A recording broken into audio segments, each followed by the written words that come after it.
I lived in death for 10 days. I was on a training bike ride with my fellow teammates, headed for the 1988 Winter Olympics in Calgary. As we made our way up to the beautiful Blue Mountains west of Sydney, it was the perfect autumn day. We'd been on our bikes for around 5.5 hours when we got to the part of the ride that I loved, and that was the hills, because I loved the hills. I looked up to see the sun shining in my face, and then everything went black.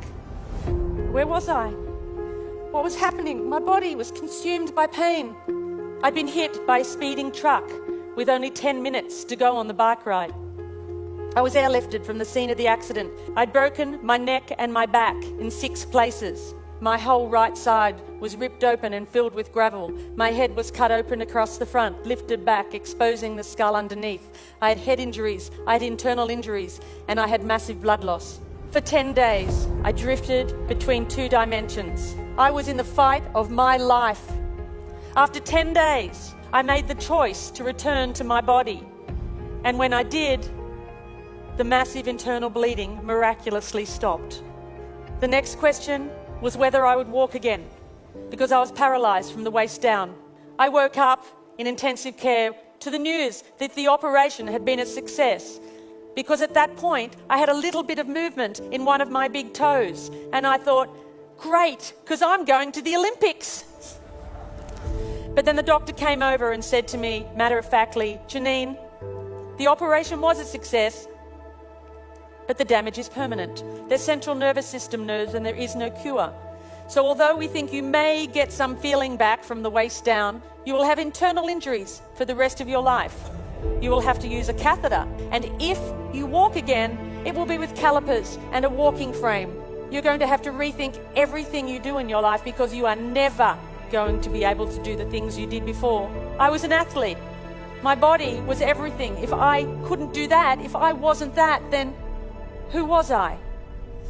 After almost 6 months, it was time to leave the spinal ward. I was in a wheelchair and a plaster body cast. All I wanted to do was to go home and get my life back and learn how to walk. But the head nurse at the hospital had said, Janine, I want you to be ready, because when you get home, something is going to happen. She said, you're going to get depressed. I said, not me, not Janine the machine. She said, it happens to everybody. I was in a wheelchair, a plaster body cast, attached to a catheter bottle. I had no feeling from the waist down. I wanted my life back. I wanted to put my running shoes on and run out the door. But I couldn't. And I got depressed. And there were days when I didn't want to get out of bed and days when I didn't get out of bed. And I can remember my mum sitting on the bed and we were both crying, and she said, I wonder if life will ever be good again. And I thought, how could it? Because I've lost everything that I valued. At home, sitting outside in my plaster body cast, an aeroplane flew over my house. And in that moment, my eyes and my mind were open. I stopped asking, why me? And I began to ask, why not me? And I looked up and I thought, well, that's it. If I can't walk, then I might as well fly. So weeks later, my mum and my friend Chris, they bought me a pair of baggy overalls and they drove me to the local airport, Bankstown Airport, and they carried me in. And I held onto the counter because I couldn't even stand on my own. I said, I'm here for my flying lesson. And they ran out the back to draw short straws. Oh my God. And this guy came out, Andrew. He said, hi, I'm going to take you flying. I said, great. So they put me in the car and they drove me down to the tarmac. And there on the tarmac was a red, white and blue airplane.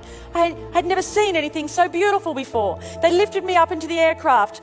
They put me in the front seat. They did my seatbelt up. He got a clearance from the tower and he took off down the runway. And as the wheels lifted off the runway, I felt the most incredible sense of freedom. And then as we flew over the training area at Bankstown Airport, Andrew said to me, he said, right, you see those mountains over there? And I said, yes, as I looked towards the Blue Mountains west of Sydney, where my journey had begun. And he said, you take the controls and you head towards those mountains. And I did. And I was flying. And I knew right then that I was going to be a pilot. I didn't know how on earth I'd ever pass a medical, but that didn't matter because I had a dream and nothing was going to stop me. All I could do in the beginning was lie on the ground and lift my legs this far, maybe an inch, but it was better than nothing. And I practiced my walking as much as I could. And I went from the point of 2 people holding me up to 1 person holding me up, to the point where I could walk around the house holding onto the furniture as long as it wasn't too far apart. So while the doctors continued to put my body back together again, I went on with my theory study. And then amazingly, eventually, I passed my pilot's medical, and I had my bag of medication and catheters and my funny walk, and they would look at me and think, who is she kidding? She's never going to be able to do this. And sometimes I thought that too. But there was something inside of me that was burning so bright that said, don't stop. And eventually, I learned to fly. I went for my first solo, and I got my private pilot's license. And then I learned to navigate. I flew around Australia, and I got my unrestricted private pilot's license. And then I learned to fly in bad weather as well as fine weather, and I got my instrument rating. And then I got my commercial pilot's license. And then I got my instructor rating. And then I found myself at that same school where I'd gone for that very first flight, teaching other people how to fly. In just over 12 months after I'd left the spinal ward. I wasn't meant to live, I wasn't meant to walk, and I wasn't meant to fly. Our bodies may be limited, but it's our spirit that's unstoppable. I now know that it wasn't until I let go of who I thought I was that I had the freedom to create something completely new for my life. It wasn't until I let go of the life I thought I was supposed to have, that I'd worked so hard for, that I was able to embrace the possibilities that waited for me. I now know that my real strength never came from my body. Unlike anything you can lose in life, the defiant human spirit remains steadfast. And of this I'm certain. I am not my body. And you, my dear friends, are not yours.